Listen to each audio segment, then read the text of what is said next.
So, good morning, you guys. I know that this is a bit of an old issue, but a lot of people are talking about TNA wrestling and it possibly competing with AEW.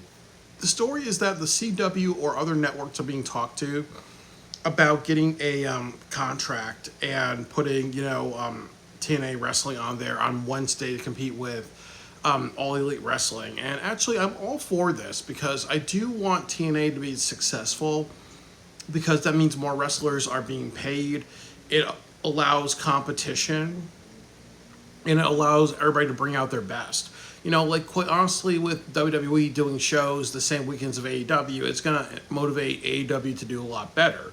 But also too, like with any other wrestling company, there are some people who are like, well, it's hopeless, so I'm gonna put on a hopeless show. Really, that's also an issue as well, really. I do think that, like they say about professional wrestling, when it is competitive, everybody wins just as long as everybody's in a competitive spirit. There are people that will have a loser mentality, just like when WCW failed.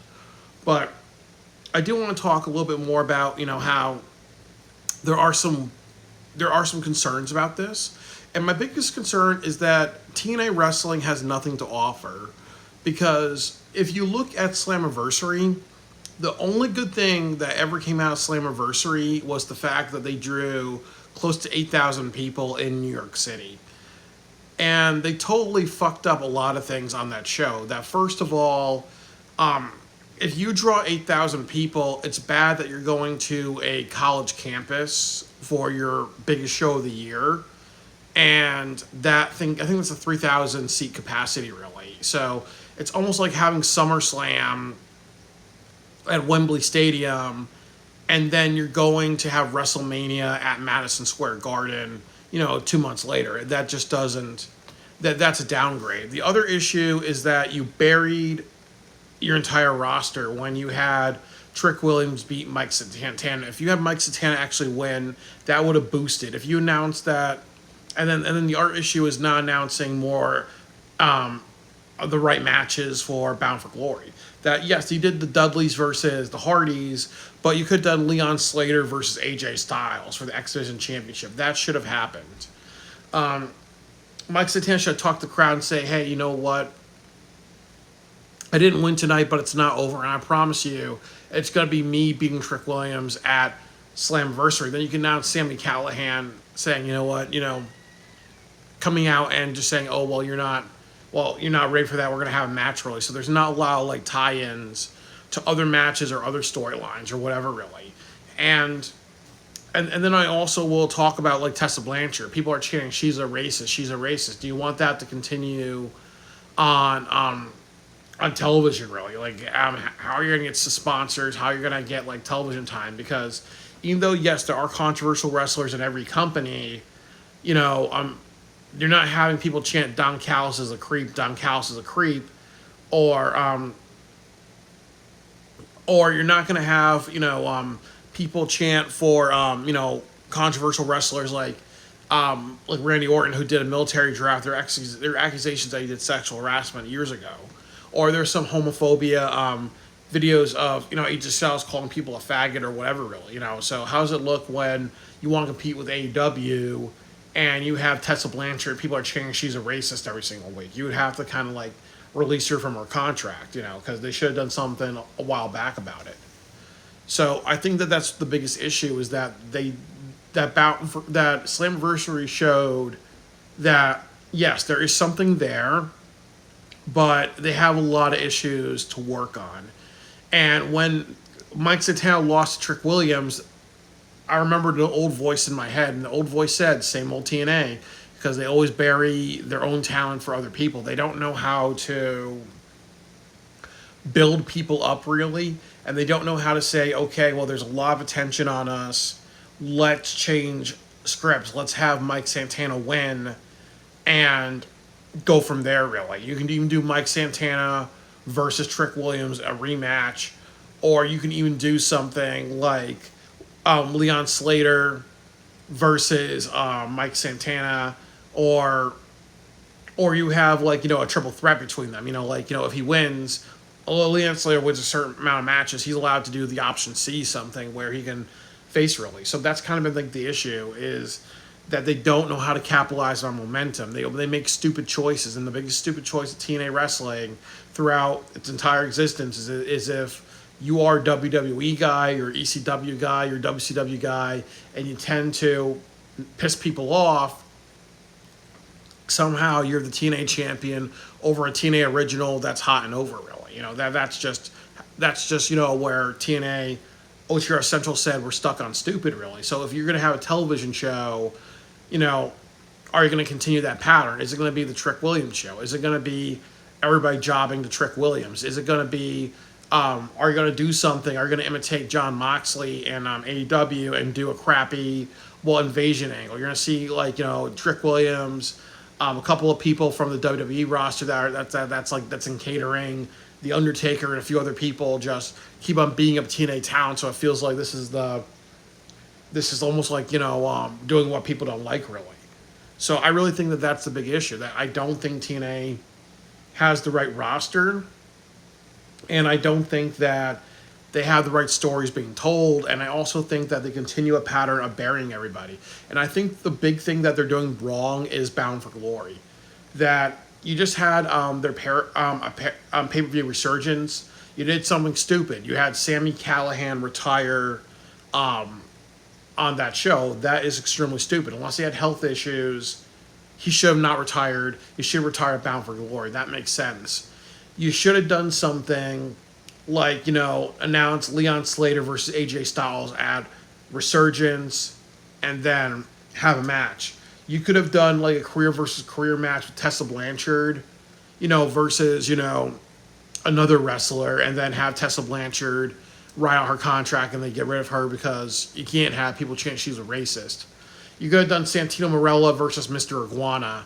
You could have done, a few other people on your roster. You could have done James Storm saying, I want to come back and I want to have that one more match, really. I want to ride off until the sunset. He and Bobby Roode could have had a match because Bobby Roode is retired, but we've never got that formal goodbye for Bobby Roode, really.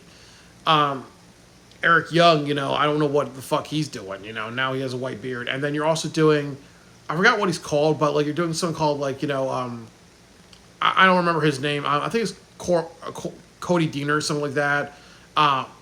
He's like the ringside guy or whatever his name is, or the number one fan guy. I'm not sure what he's doing now, really. But there's so many things there's so many dream matches. There's so many let's put shit together and let's realize that it's a big show. Let's realize that we need to do a polar shift and make that the best damn fucking show it can be, really. And then also the cherry on top is bullshit. I need to smack my camera because I'm mad. Is you didn't put AJ Styles in the TNA Hall of Fame. Every Slammiversary they do that, but for some reason this year, AJ Styles comes back to the company after over 10 years, puts goodwill. A lot of people are happy to see him, and what do? No TNA Hall of Fame for AJ Styles. So what the fuck is that, really? This was the right time to do it. They could easily say something like, "Oh, we're gonna put the Hardys in," or "Oh, we're going to." Put somebody else in as well, really. But they should have done that. They always do that every single year. Why the fuck are they not doing it this year? That would have been the right time to do it, and they completely fucked it up because TNA Wrestling does that every single time, really. So that's one of the big issues. They don't capitalize momentum. AEW has the issue as well. And they don't value their own roster. The other big issue that I see with TNA Wrestling is the long term, because like I say, if your wrestlers don't matter, if the crowd is really, really small, how many people are going to watch that on television, really? Really? And then also if you put WWE and WWE talent and WWE money on it, you're also going to create a situation where you may just have to keep releasing people on the TNA roster, really. It's almost like what happened when they did the invasion angle in WWE. They had to get rid of a bunch of ECW and WCW guys who couldn't go because there's too many people. And also, too, that's also happened with Ring of Honor. And when Tony Khan bought it, he kept a lot of people, but there's a lot of people on that roster that's not on television. They're sitting home for the rest of their contracts because Tony Khan is too much of a nice guy, really.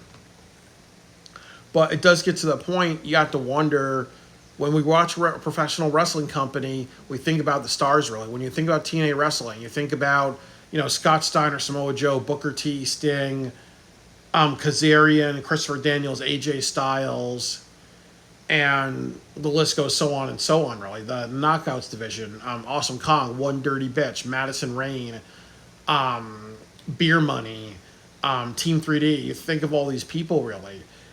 Shark Boy, and Eric Young, if I've not said it already. But you think of all those people, and then you think to yourself, who in TNA wrestling stands out? There's Leon Slater and Joe Hendry, the Hardys, and that's about it, really. Everybody else, and Santino Marella and Tessa Blanchard. I can't think of anybody else. As of right now, somebody who doesn't even watch, who's kind of mainstream.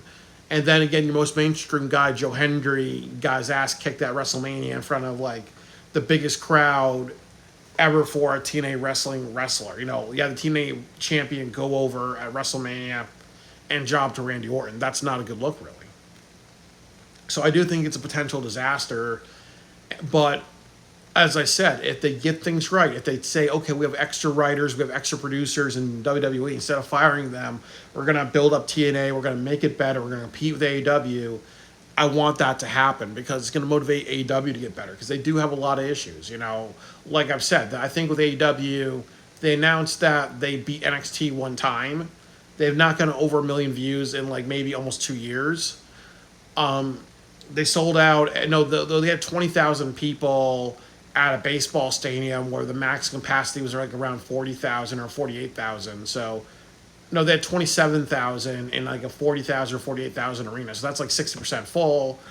You have Forbidden Door London where they're probably going to sell the O2 Center, but they have 17,000 people out of 20,000. That's good. But then people are wondering if you're throwing all these dream matches in this big show in London, how you're going to, because they have very poor follow-up, what's All Out going to be like? What's Wrestle Dream going to be like? What is Full Gear going to be like? What is World's End going to be like? Are you going to piss off people and go on a downward trend and say, hey, we're just going to bang, we're putting everything on London because we want Wembley Stadium to sell out, and that's the reason why they're doing that. And then also, too, they have crappy stories. Off the Mike's Rope Show said it best, really. A lot of these storylines that they're doing is just to make is really just to make Forbidden Door like their WrestleMania Part 2 or their All In Part 2, really. So I do think that I kind of wonder where AEW is going to go, really. The best thing about AEW is two things. They're TV-14. They have different match styles, whether you like it or not. And then also, too, they're not WWE. And then the final thing is that the prices are good, really. And I've seen, the Bound for Glory tickets. Ringside tickets are $815. And that's not worth it to me for TNA wrestling. That's not worth it for me. If you're a fan of it, God bless you. I remember AEW, and I was sitting at the Prudential Center ringside area, and I paid $560. I remember having ringside seats at the Boston Garden, and I paid $99 for that. But TNA wrestling can also go in that very bad cycle of saying, hey, we're going to be WWE-like, and we're going to overcharge people. And, they just don't have it, really, There's a lot of things they need to fix with TNA wrestling. There's a lot of things they need to fix with WWE. There's a lot of things they need to fix with AEW. All these companies do have issues, and they all have strengths. They all have strengths and weaknesses. I'm not blind to that. But I do think it's going to be a disaster for TNA wrestling. But ultimately, AEW has to get bigger and better. They have a lot of fucking problems in that company. And even if it's TNA's going into slaughter, really, AEW really needs to say, okay, we need to not be okay, we're gonna just not care because they're not putting up a good fight or they're just still the cockroach of professional wrestling, where they're always going to be around but they're never going to rise, really. They're just like a cockroach of professional wrestling. No, AEW needs to get better because they have a lot of issues. They should be competing with SmackDown and Raw but they just have a lot of problems really that they need to work on.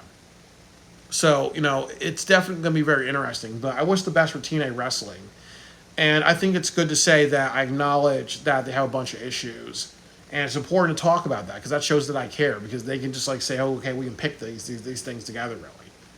But it's going to be a disaster for them, and it's really going to be a disaster for them to try to compete with the AEW.